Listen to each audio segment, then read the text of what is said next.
आपल्या जवळ आहे ना, तिथपर्यंत आपल्याला तिची किंमत नाही कळत. जोपर्यंत तो बाप आपल्या जवळ आहे तेव्हा त्याचं प्रेम नाही दिसत. निघून गेली आई आणि निघून गेला बाप, त्यावेळी आपल्याला जाणीव होते की जोपर्यंत माझी आई माझ्या जवळ होती ना, तेव्हा तिचं प्रेम, तिची माया नाही दिसली. जोपर्यंत माझा बाप माझ्या जवळ होता तेव्हा त्याचं प्रेम, त्याची माया नाही दिसली. आणि आज बाबा निघून गेल्यानंतर मला बाबांची आठवण येते, त्यांच्या प्रेमाची आठवण होते. नव्हे तर त्यांनी केलेल्या मायेची आठवण होते, त्याने केलेल्या काबड कष्टाची कुठेतरी आठवण होते. सांगायचं तात्पर्य, विशाल दादांनी आपल्या बाबांवरती इतकं प्रेम केलं असावं. जीवनामध्ये जीवन जगत असताना ह्या गोष्टी कुठेतरी आपण लक्षात वाचरतात घेतल्या पाहिजे. जवळजवळ अनेक वर्षापासून विशाल दादांनी आणि त्यांच्या सर्व परिवाराने आपल्या तुळशीराम बाबांचा सांभाळ, त्यांची सेवा केली असेल. पण आजार झाल्यानंतर कदाचित सांगून जाईल आणि नेहमी सांगत असते की भगवान परमात्मा एखाद्या बापाला किंवा एखाद्या आईला कोणत्या तरी कारणाने आजार करून देतो. त्याच्यातून इतकंच फक्त व्हायचं असतं, इतकंच फक्त त्याच्यातून घ्यायचं असतं की कुठेतरी त्याच्या मुलाने त्यांचा सांभाळ केला पाहिजे, कुठेतरी त्यांची सेवा त्यांच्या हातून घडली पाहिजे. आणि विशाल दादाने बघा, ते उपकारातून ते उतराई मात्र निश्चितच झाले. कारण आई वडिलांच्या उपकारातून उतराई सहज नाही होता येतात. एखाद्या माणसाने आपल्यावर जर गरजेच्या वेळी उपकार केले असतील ना माई बापांनो, तर कधीतरी त्याच्या उपकाराची जाणीव ठेवली पाहिजे. त्याच्या उपकारातून आपणही कधीतरी उतराई झालं पाहिजे. त्याप्रमाणे आई वडिलांचे आपल्यावरती इतके उपकार असतात, एवढे उपकार असतात की ते उपकारातून मात्र आपण शेवटपर्यंत उतराई होत नाही. एखाद्या मुलाने ठरवावं की मला माझ्या बापाच्या उपकारातून उतराई व्हायचं आहे. आपल्या देहावरची चामडी काढावी, शरीराची चामडी काढावी आणि काढलेल्या कातडीपासून, चामडीपासून पायथाण म्हणजे चप्पल बनवावी आणि बाबाला सांगावं, बाबा हे तुम्ही तुमच्या पायामध्ये घाला, जेणेकरून तुम्ही आमच्याकरता जे काबड कष्ट केले ते कष्टातून कुठेतरी मी उतराई होईल, ते उपकारातून मात्र उतरून जाईल. पण आपण अजिबात उतराई होत नाही, उपकारातून कधीच उतरून जात नाही. इतके उपकार असतात, इतके उपकार असतात. तो बाप आपल्या लेकरा बाळांकरिता इतके काबाड कष्ट करतो. किती काबाड कष्ट करतो बाप, कष्टाचा काबाडी. काम शेतात करतो या, स्वतः उपाशी राहतो या, भाकर पोरांना भरवतो या, स्वतः मात्र उपाशी राहतो. आणि उपाशी राहून लेकरा बाळांना काय करतो, शिळ्या भाकरीचा तुकडा स्वतः खाणार नाही, पण लेकरा बाळांना भरवल्याशिवाय राहत नाही. कधीतरी त्या बापाला आपण आठवतो का? कधी आठवतो? कधी आठवण होते? केव्हा आठवण होते? ज्यावेळी एखाद्या कीर्तनामध्ये आपण बसत असतो आणि कीर्तनामध्ये बसल्यानंतर एखादा कीर्तनकार त्या बापाची कविता म्हणतो आणि कविता म्हटल्यानंतर आपल्या कानावरती पडल्यानंतर कुठेतरी त्या बापाची आठवण होते की खरंच आपला बाप असा होता का, आपल्याकरिता एवढे कष्ट केले का.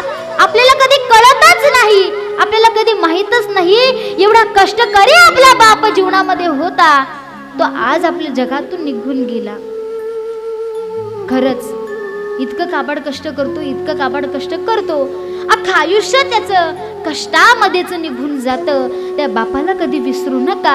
बाप स्वाभिमानी म्हणा, बाप कणखर कणा, त्याचं काळजात सुद्धा लाजाळूची संवेदना, असा हा बाप आहे. त्या बापाला मात्र विसरून चालणार नाही. ज्यावेळी बघा एखाद्या नातेवाईकातलं लग्न येतं किंवा एखाद्या दिवाळीचा सण येतो ना, सणासुदीला आपला बाप काय करतो, स्वतः मात्र फाटलेल्या तुटलेल्या कपड्यांनी मात्र वावरतो. कधी कधी आम्ही म्हणतो की आमच्या बापाला अक्कलच नाही, त्याला काही कळतच नाही की एवढा मोठा श्रीमंतीचा वऱ्हाड आलेला आहे आणि या वऱ्हाडासमोर आमचा बाबा फाटलेल्या तुटलेल्या कपड्यांनी मात्र वावरतो. बापाला काही कळत? रागाच्या भरात आपण म्हणतो. सांगायचं तात्पर्य, बापाकडे जेवढे पैसे होते ना, जेवढे काही त्याच्याकडे पैसे होते, त्या पैशातून फक्त त्याने तुम्हालाच विकत कपडा घेतलेला असतो. स्वतःला मात्र कधी कपडा घेतला नाही, स्वतःचा विचार मात्र कधी केला नाही. फाटलेल्या तुटलेल्या कपड्यांनी वावरणारा आपला बाप, त्या बापाला कधी विसरू नका. आली जत्रा गावाची, ज्यावेळी गावची जत्रा येते किंवा नातेवाईकातलं लग्न येतं किंवा एखादा सण जवळ येतो, त्या सणासुदीला आपला बाप काय करतो, एखाद्या तालुक्याला जातो आणि उधार पाधार कपडा आणतो. कुणाकरिता? लेकरा बाळांकरिता. मग त्या बापाला विसरले पाहिजे का? रात्रीच्या वेळी एखाद्या मुलीच्या पोटात तर दुखलं, एखाद्या मुलाला तर थंडी ताप भरून आला, तर अशा वेळी आपला बाप काय करतो? स्वतःच्या डोळ्यातून अश्रू गाळतो. कोणाकरिता? माझ्या लेकीला बरं वाटत नाही, माझ्या बाळाला बरं वाटत नाही आणि त्याला बरं वाटलं पाहिजे म्हणून थंड पाण्याची पट्टी सुद्धा डोक्यावरती ठेवतो.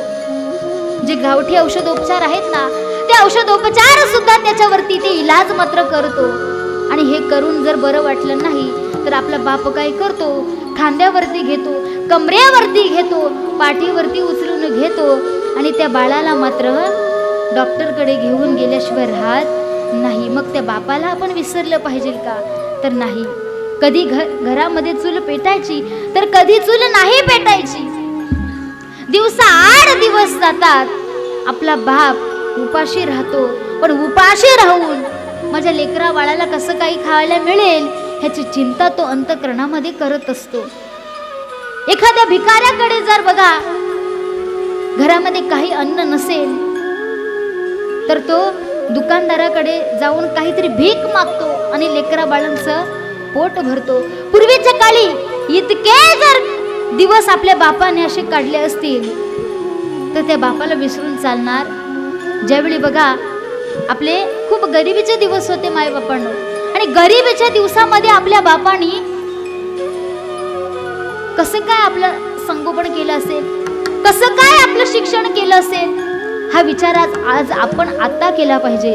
आज आपले खायचे प्यायचे इतके चांगले दिवस आले की 2 टाइम आपण चांगला नाश्ता करतो, 2 टाइमाचं आपण वेळेला जेवण करतो, 2 टाइमाचं आपण चांगल्या प्रकारे स्पेशल चाय करून पितो. पूर्वीच्या काळी आपल्या बापाला एक वेळचा स्पेशल चहा सुद्धा कधी मिळाला नाही. फाटक्या तुटक्या कपड्यांनी तर वावरायचं यात शंका नाही, पण कुठेतरी झोपडीमध्ये आपला बाप राहिलेला आहे म्हणून आज आपल्याला 2 मजली बंगला आहे. कुठेतरी आपला बाप अनवाणी पायानं चालला, नुसता पायानं चालला नाही, फाटकी तुटकी चप्पल सुद्धा त्याच्या पायात नव्हती म्हणून आज आपली 4 चाकी गाडी आहे. मग 4 चाकी गाडीमध्ये बापाला आपण फिरवायचं सोडून त्या बापाला कुठेतरी घराच्या बाहेर का काढतो? कुठेतरी त्याच्या पत्नीची आणि त्याच्या आईची भांडण तंटा होते, त्याच्या आईचं आणि त्याच्या बायकोचं मात्र पटत नाही. मग अशा वेळी मुलं सांगतात की आई तुम्ही इथेच राहा, आम्ही कुठेतरी बाहेर राहण्याकरिता जातो. मी सांगून जाईल बघा ह्याला संसार म्हणतात का? तर नाही. संसार करण्याकरिता ज्यावेळी नातेवाईक एकत्र राहत असतील फार आनंदानं आणि सुखानं मात्र तो संसार होतो. मला सांगा, जी आई असते ना कुठेतरी घरात राहते आणि मुलगा मात्र बाहेर राहतो, त्या आईच्या जीवाला जीव लागत नाही. माझा बाळ कामानिमित्तानं बाहेर जातो ना, वेळेवरती जेवण करत असेल का? कामातून त्याला जेवायला वेळ मिळत असेल का? वेळेवरती घरी येत असेल का? रात्रीच्या वेळी घरी येतो ना, कुठे त्याच्यावरती कुठलं संकट तर ओढावत नाही ना. अनेक प्रकारचे विचार ती आई करत असते. बाप सुद्धा विचार करतो, माझा मुलगा कामानिमित्तानं बाहेर जातो, त्याची नोकरी व्यवस्थित चालली असेल का? लेकरा बाळांचं शिक्षण त्याला त्याच्या कमाईतून त्याला मिळालेल्या पैशातून होत असेल का? अनेक प्रकारची चिंता काळजी तो बाप त्या लेकाची करत असतो. पण आपल्याला मात्र त्या बापाचं अंतःकरण मात्र कधी जाणून घेता येत नाही. जीवनामध्ये बघा सर्वात जास्त प्रेम त्या बापावरती कोण करत असेल तर ती म्हणजे त्याची मुलगी. ज्यावेळी या 3ही कन्या या माहेरात पूर्ण वर्षामध्ये आले असतील ना, जितक्या वेळी आल्या तितक्या वेळेला आपल्या बापाची मात्र एवढी आठवण झाली की आठवणीने मात्र त्यांचे डोळे पाणावले असतील. हेमलता ताईने विचार केला असेल की ज्यावेळी मी या माहेरात यायची ना, त्यावेळी माझे बाबा मला कुठेतरी सांगायचे, ताई तुझा संसार कसा चाललेला आहे, संसारात काही दुःख तर नाही ना. आणि जीवनामध्ये सगळ्यात जास्त टेन्शन बापाला कोणतं असतं तर ते माझ्या लेकीचं टेन्शन असतं. ज्या सासरी माझ्या लेकीला मी नांदायला पाठवत आहे ना, ती लेक सुखानं आनंदानं संसार करेल का? ज्या माझ्या लेकीला जो सासर पाहून दिलेला आहे, ती सासरची मंडळी चांगली असेल का? तिला आनंदानं वागवत असतील का? तिचे लाड पुरवत असतील का? लाडानं कौतुकानं तिला वागवत असतील का? आपण जो तिला पाहून दिलेला, शोधून दिलेला तिचा जो पती आहे, माझ्या लेकीचे लाड पुरवत असेल का? अनेक प्रकारचे विचार तो बाप संसारात करत असतो. का तर लेकीला जर संसारात काही कमी असेल तर त्या बापाला सर्वात जास्त आणि सगळ्यात मोठं दुःख होतं. दिवसा 8 दिवस जातात. जर रोज फोन करून रोज विचारपूस करणारी माझी जी कन्या आहे, माझी जी चिमुकली आहे, आज तिने फोन केला नाही. तिचं काही दुखत असेल का? तिचं काही खूपत असेल का? तिला कुठलं टेन्शन असेल का? असा विचार तो बाप करतो.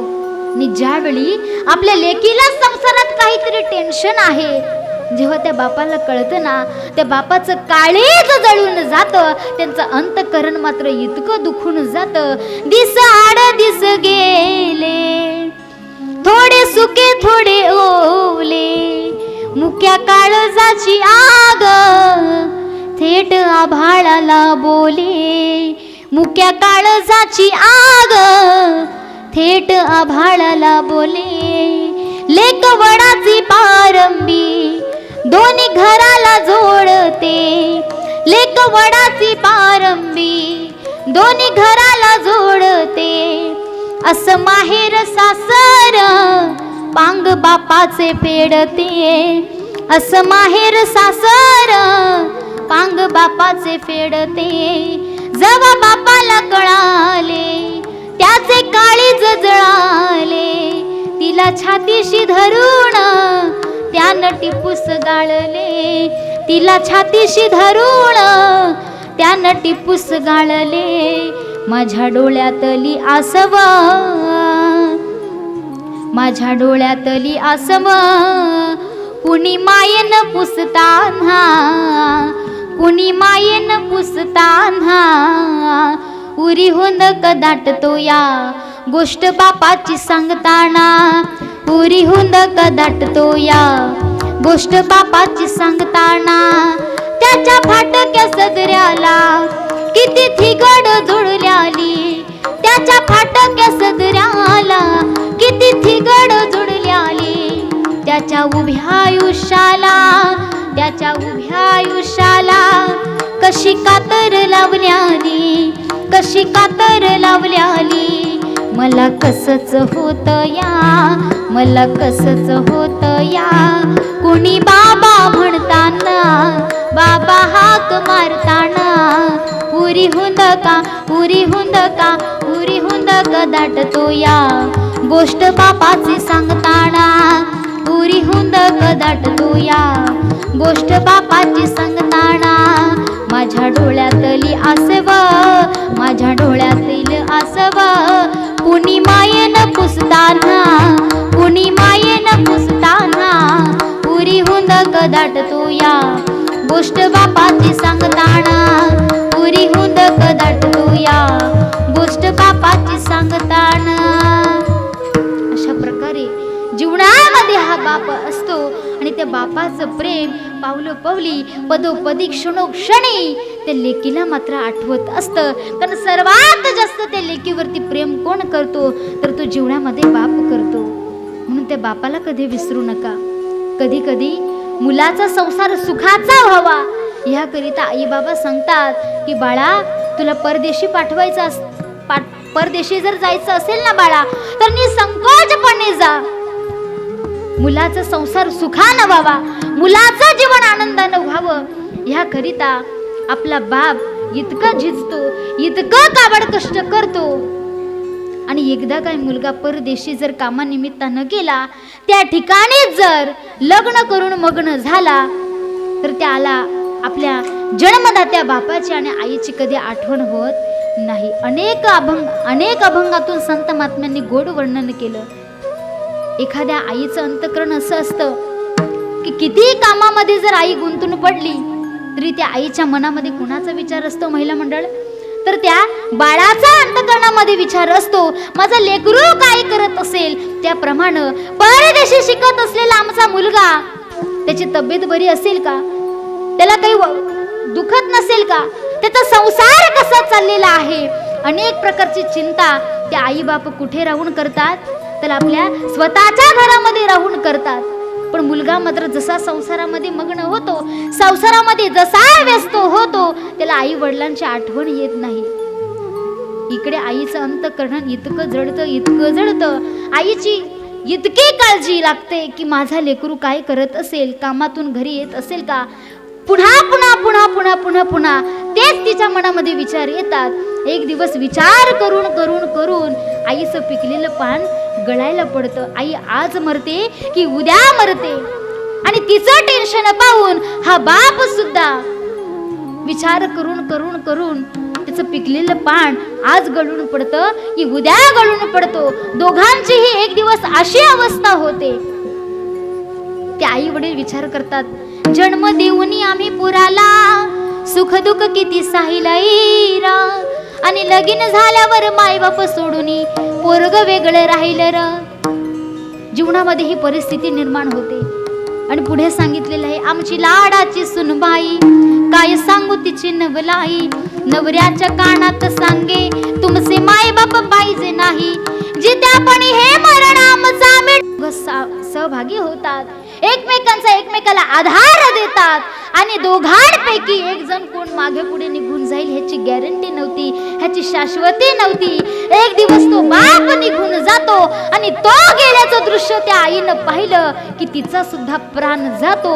दोघे एका जागेवरती जातात, पण कुणी पाहायला सुद्धा येत नाही. बरेच दिवसांनी त्या लेकराला, त्या मुलाला मात्र आठवण होते की कुठेतरी माझी आई सांगत होती, कुठेतरी माझा बाप सांगत होता, बाळा फार मोठा हो, फार शिक्षण घे, आनंदानं संसार कर, आनंदानं संसार कर. आनंदानं ज्यावेळी तू संसार करशील ना, हेच आमच्या जीवनातलं सगळ्यात मोठं काय असेल, सुख असेल, हाच आमच्या जीवनातला आनंद असेल, अशी माझी आई कुठेतरी म्हणत होती, असे माझे वडील कुठेतरी म्हणत होते. तेव्हा त्याला आठवण येते, आणि आठवण झाल्यानंतर कुठेतरी आपल्या आई बाबांना फोन केला पाहिजे. फोन करतोय पण कुणीच उचलत नाही, कारण आई आणि बाप दोघेही जगातून, या विश्वातून निघून गेलेले असतात. आईला भेटायला गेलं पाहिजे, आपल्या बाबाला भेटायला गेलं पाहिजे, अशी कुठेतरी आठवण होते. मनामध्ये काळजी लागते, मनामध्ये चिंता लागते. आईंच्या आणि बापाच्या भेटीकरीत आपण गेलं पाहिजे. जड अंतकरणानं, जड पावलानं त्या मुलानं परदेशातून आपल्या गावी येण्याकरिता निघावं, आणि गावामध्ये आल्यानंतर, आपल्या घरी आल्यानंतर जे दृश्य पाहावं, ते दृश्य म्हणजे असं होतं महिला मंडळ. मी सांगून जाईल की जगातली आई निघून गेली होती, आणि जीवनातला बापही निघून गेला होता. आई वडिलांचं शरीर, आई वडिलांचा प्राण, आई वडिलांचा देह तर पाहायला मिळाला नाही, पाहायला मिळाला तो फक्त सापळा. सांगायचं तात्पर्य की हे जीवन माणसाचं नसावं. ज्या आई वडिलांनी आपल्याला जन्माला घातलं, त्या आई वडिलांनी जन्माला घालून आपलं पालन पोषण केलं, कुठेतरी त्याची जाणीव झाली पाहिजे. जीवनातले एकदा काय आई वडील निघून गेले की लाखो कोटीची इस्टेट प्रॉपर्टी आपल्याकडे असली काही फायदा नाही. घराची खरची श्रीमंती काय आहे तर मी सांगून जाईल, खरी श्रीमंती तुमच्या घरात आई वडील असतील, तुमच्या आई वडील घरात आनंदानं सुखानं नांदत असतील, तर ही तुमच्या घराची खरी श्रीमंती आहे. पैशात तुमची श्रीमंती दिसून येणार नाही. आज विशाल दादांच्या जीवनातून, ह्या तिन्ही मुलींच्या जीवनातून त्यांचे बाबा निघून गेले. त्या बाबाबद्दल छोटंसं गीत म्हणून माझ्या वाणीला पूर्ण विराम देईल. त्याप्रमाणेच तुळशीराम बाबांच्या पत्नी प्रभावती आई असतील, एक पती गेल्याचं दुःख त्या आईंना तर झालं. आणि बघा, संसार म्हटला तर पती पत्नीचं नातं हे एकत्रित असावं लागतं. तर संसारातून एक जण कोणी मागे पुढे निघून गेलं तर संसार पूर्ण तिला जात नाही. त्या संसारामध्ये आणखीन रंग भरावे अशी इच्छा मात्र कधीच होत नाही. त्याप्रमाणे आज प्रभावती आईंना सुद्धा वाटत असेल की कोणत्या कारणानं ह्या संसारामध्ये रंग भरावे, अजिबात इच्छा होणार नाही. कारण पती गेल्याचं दुःख कसं, माझा कुंकवाचा धनी मला गेला या सोडून, एकाएकी आली हवा, एकाएकी आली हवा, विझला माझ्या मायेचा दिवा हो, विझला माझ्या मायेचा दिवा, माझ्या कुंकवाचा धनी मला गेला या सोडून, माझा कुंकवाचा धनी मला गेला या सोडून. भातुकलीच्या खेळामधली राजा आणि राणी, भातुकलीच्या खेळामधली राजा आणि राणी, अर्ध्यावरती डाव मोडला अधुरी एक कहाणी, अर्ध्यावरती डाव मोडला अधुरी एक कहाणी. राजा बदला मला समजली शब्दा वाचुनी भाषा, राजा बदला मला समजली शब्दा वाचुनी भाषा, माझ्या नशिबासवे बोलती तुझ्या हातच्या रेषा, माझ्या नशिबासवे बोलती तुझ्या हातच्या रेषा. काराणीच्या डोळ्यातून दाटून आले पाणी, काराणीच्या डोळ्यातून दाटून आले पाणी, अर्ध्यावरती डाव मोडला अधुरी एक कहाणी, अर्ध्यावरती डाव मोड